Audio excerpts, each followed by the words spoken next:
Bismillahirrahmanirrahim. Assalamualaikum warahmatullahi wabarakatuh. Kami dari kelompok A, Akuntansi Keuangan Menengah 1, akan menjelaskan mengenai The Accounting Information System atau Sistem Informasi Akuntansi. Sebelum kami masuk ke dalam materi, izinkan saya dan kelompok saya memperkenalkan diri terlebih dahulu. Oke, di sini kelompok saya beranggotakan 6 orang. Yang pertama ada Eka Melina dengan NPM akhir 145, lalu ada Ismena Edrea Azaria dengan NPM akhir 228, lalu ada Rizky Lamtama Sitorus dengan NPM akhir 243, lalu ada saya sendiri Muhammad Fikri Raka Andarwa dengan NPM akhir 250, lalu ada Jenny Regiza Balkis dengan NPM akhir 276, dan yang terakhir ada Dewinta Trisna Putri dengan NPM akhir 411. Baik, langsung saja kita mulai ke materinya. Halo semuanya, di sini saya akan menjelaskan tentang sistem informasi akuntansi dasar secara singkat. Nah, sistem informasi akuntansi dasar atau CA ini adalah sistem yang mengumpulkan, memproses, dan menyajikan informasi keuangan bagi pihak internal maupun eksternal. CA ini juga dipengaruhi oleh beberapa hal, contohnya seperti jenis dan sifat bisnis, terus ada volume transaksi, dan kebutuhan informasi manajemen. Selanjutnya ada terminologi dasar. Nah, ini tuh termasuk dari sistem informasi akuntansi, dan maksudnya ini adalah istilah teknis yang digunakan untuk mencatat, mengklasifikasikan, dan juga melaporkan transaksi keuangan. Terminologi dasar ini meliputi pertama ada peristiwa, yaitu suatu kejadian yang umumnya itu merupakan sumber perubahan aset, terus ada kewajiban dan juga ekuitas. Yang kedua ada transaksi, yaitu peristiwa eksternal yang melibatkan transfer atau pertukaran antara dua ekuitas atau lebih. Terus yang ketiga ada akun, yaitu catatan perubahan aset, kewajiban, ekuitas, dan juga pendapatan dan juga beban. Terus yang keempat ada akun real dan akun nominal real. Terus ada jurnal, yaitu pencatatan awal transaksi. Terus ada buku besar, yaitu kumpulan seluruh akun. Terus ada neraca percobaan, yaitu daftar saldo semua akun. Ada juga jurnal penyesuaian, jurnal pada akhir periode, laporan keuangan yang terdiri dari neraca akhir periode, terus laporan laba rugi, laporan arus kas, dan juga laporan laba ditahan.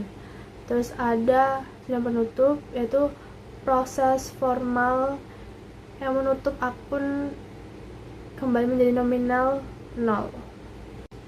Lalu ada debit dan kredit. Nah, istilah ini menggambarkan di mana perusahaan itu membuat entry dalam proses pencatatan. Saat perusahaan memasukkan jumlah di sisi kiri suatu akun, maka akun tersebut berada di debit. Sedangkan saat perusahaan mengentry di sisi kanan, akun tersebut akan dikreditkan. Secara singkatnya itu kayak debit di sisi kiri akun, sedangkan kredit itu di sisi kanan akun. Apabila akun akan menunjukkan saldo debit jika total debit melebihi jumlah kredit, dan menunjukkan saldo kredit jika jumlah kredit itu melebihi jumlah debit. Lalu ada persamaan akuntansi. Jadi persamaan akuntansi ini adalah pencatatan sistem akuntansi double entry yang tujuannya itu untuk menunjukkan hubungan keseimbangan antara aset, liabilitas, dan ekuitas perusahaan. Rumusnya ada aset sama dengan liabilitas ditambah ekuitas. Terus ada juga persamaan yang diperluaskan. Itu rumusnya adalah aset sama dengan liabilitas plus modal plus pendapatan dikurangi beban dikurangi price. Nah, ini menunjukkan bahwa pendapatan akan menambah ekuitas atau modal Terus beban akan mengurangi ekuitas, dan prive juga mengurangi ekuitas. Di situ itu ada contoh nomor 1, para pemilik menginvestasikan $40.000 sebagai imbalan atas saham biasa. Nah, asetnya kan bertambah, berarti yang bertambah juga ekuitasnya juga bertambah. Terus yang nomor 2 itu juga mencairkan uang tunai sebesar $600 untuk gaji administrasi. Nah, di situ kan asetnya atau pendapatannya berkurang, jadi ekuitasnya juga ikut berkurang. Oke, selanjutnya ada mencatat dan meringkas transaksi dasar. Jadi di bagian ini saya akan menjelaskan mengenai catatan transaksi mulai dari jurnal umum sampai neraca saldo atau laporan posisi keuangan. Jadi di setiap perusahaan pasti ada yang melakukan namanya transaksi.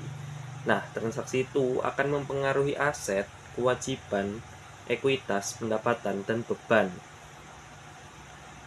Dan setiap transaksi akan dicatat di dalam jurnal umum atau the book of original entry. Nah, setelah dicatat di jurnal umum akan dimasukkan ke dalam buku besar umum atau general ledger.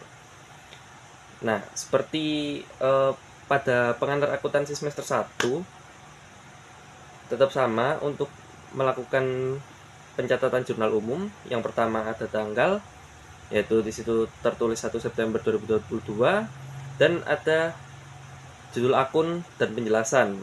Ada cash, share capital ordinary, equipment, dan cash. Nah, yang dalam kurung itu adalah penjelasannya. Lalu ada akun yang akan didebit dan akun yang ada di kredit. Nah, di situ untuk catatan akun yang didebit jumlahnya itu pasti sama dengan yang dikredit. Jika hasilnya tidak sama, maka mungkin dapat dipastikan penjurnalan umum kalian itu salah. Selanjutnya ada memposting jurnal ke buku besar, di mana posting ini merupakan proses pemindahan data dari jurnal ke akun masing-masing di dalam buku besar. Lalu untuk tujuan posting ini apa? Tujuannya untuk mengelompokkan transaksi per tahun, menentukan saldo setiap akun, dan memudahkan penyusunan laporan keuangan. Lalu di sini akun di dalam buku besar itu dapat berupa akun T. Nah, di sini akun T ini lebih simpel ya. Jadi bentuk T, yang di sini debit, yang di sini kredit. Gitu. Lalu ada juga yang lebih kompleks, yaitu akun 3 kolom seperti yang kita gunakan pada ilustrasi pada PPT, yaitu ada debit, kredit, dan saldo. Nah, di sini bagaimana sih cara posting jurnal ke buku besar?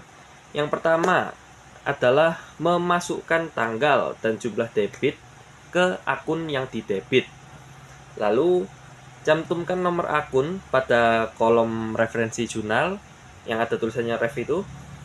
Lalu lanjut, yang kedua adalah yang dikredit. Masukkan tanggal dan jumlah kredit ke akun yang akan dikredit, dan tuliskan nomor akun referensi sebagai tanda sudah diposting. Jadi seperti itu cara melakukan posting jurnal umum ke buku besar. Lalu ada bagan akun. Nah, bagan akun ini merupakan daftar seluruh akun dari suatu perusahaan yang ditulis dengan berdasarkan nomor akun.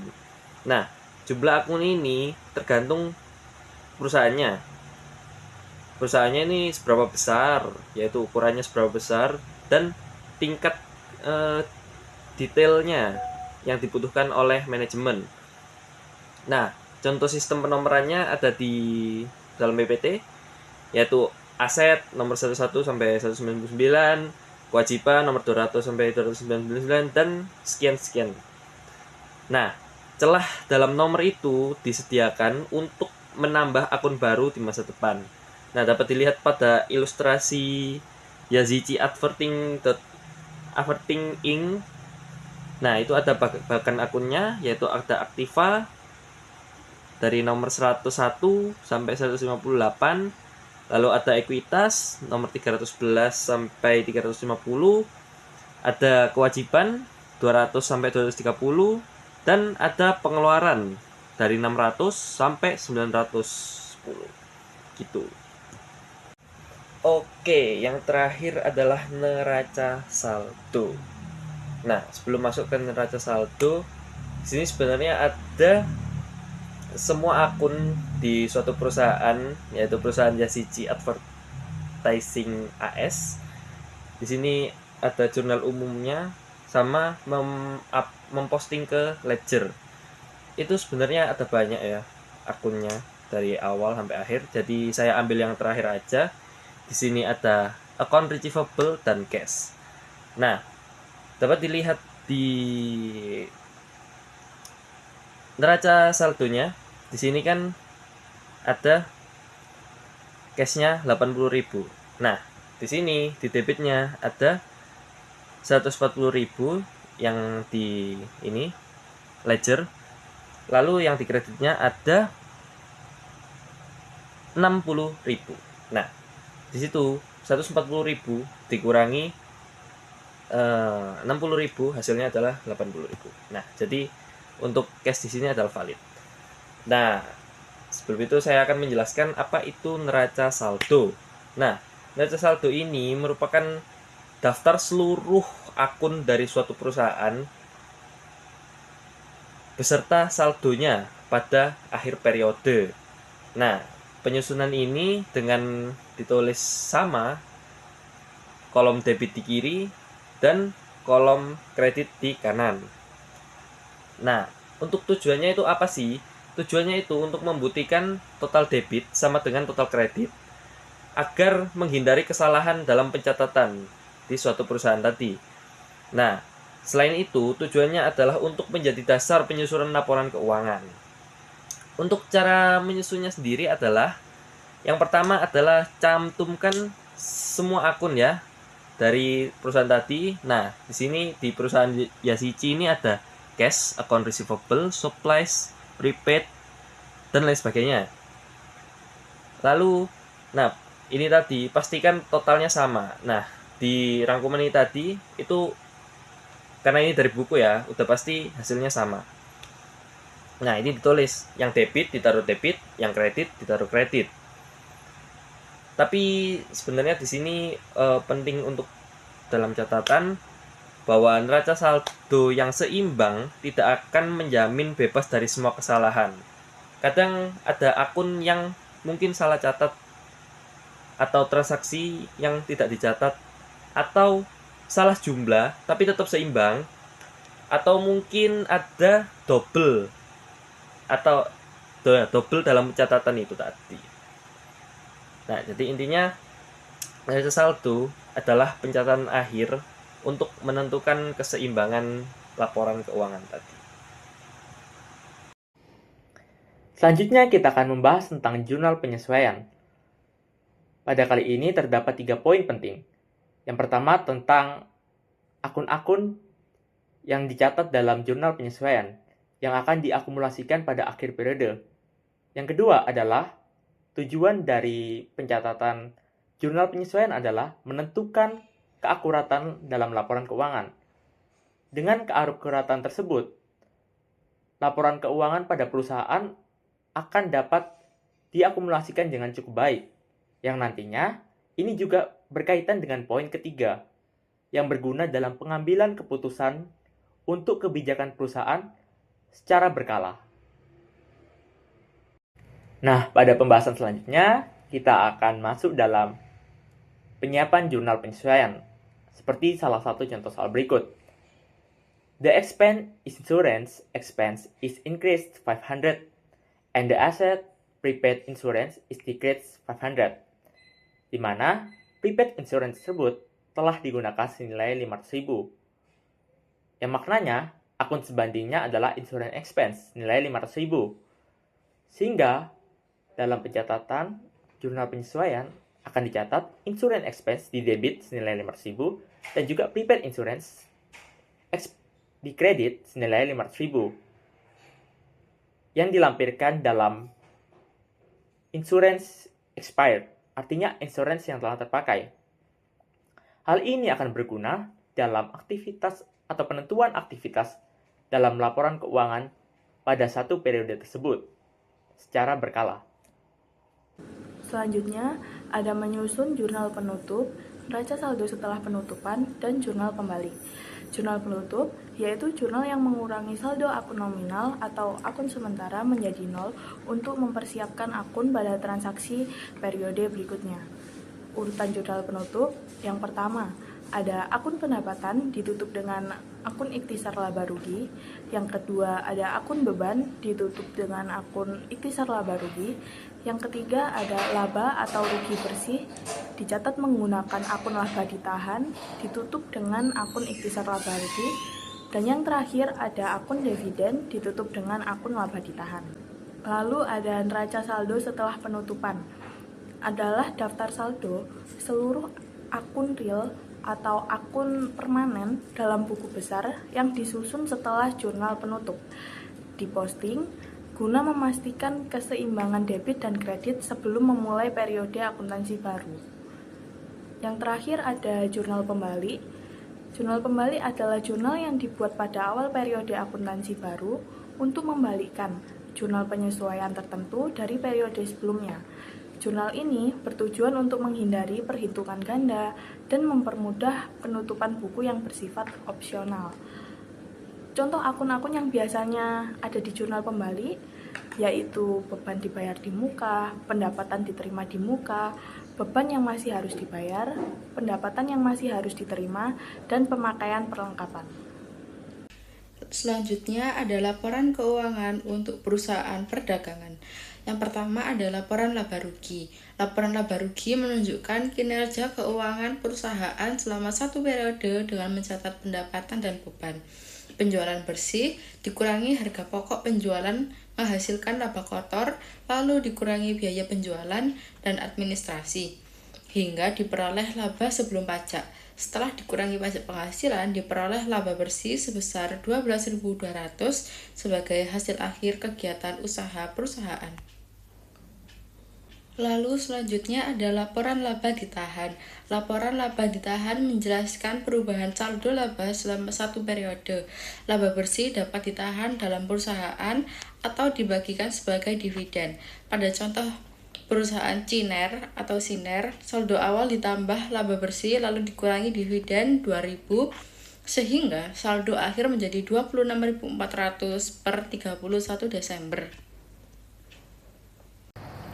Nah, selanjutnya, pada laporan keuangan untuk perusahaan dagang, terdapat laporan posisi keuangan yang menyajikan posisi aset, kewajiban, dan ekuitas pemilik pada tanggal tertentu untuk menunjukkan kesehatan finansial sebuah perusahaan. Laporan ini disusun secara terklasifikasi dengan memisahkan komponen lancar dan tidak lancar, seperti peralatan yang dilaporkan berdasarkan nilai buku bersih setelah dikurangi akumulasi penyusutan. Nah, pada contoh yang ada di kanan ini, terdapat total aset mencapai 145.340 dolar yang berada dalam posisi seimbang dengan total kewajiban dan ekuitas, termasuk akun laba yang ditahan serta kewajiban jangka panjang seperti obligasi. Lalu, terdapat juga entry penutup. Entry penutup ini merupakan proses pemindahan saldo akun sementara ke akun permanen untuk memulai periode akuntansi baru dengan saldo nol. Nah, pada contoh yang ada di sebelah kanan ini, tahapannya itu meliputi penutupan total pendapatan sebesar 400.800 dolar dan total beban sebesar 388.600 dolar ke akun ikhtisar laba rugi.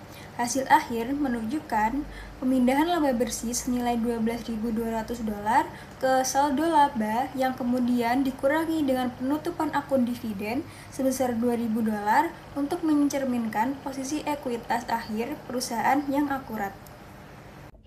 Sekian presentasi yang telah kelompok kami sampaikan.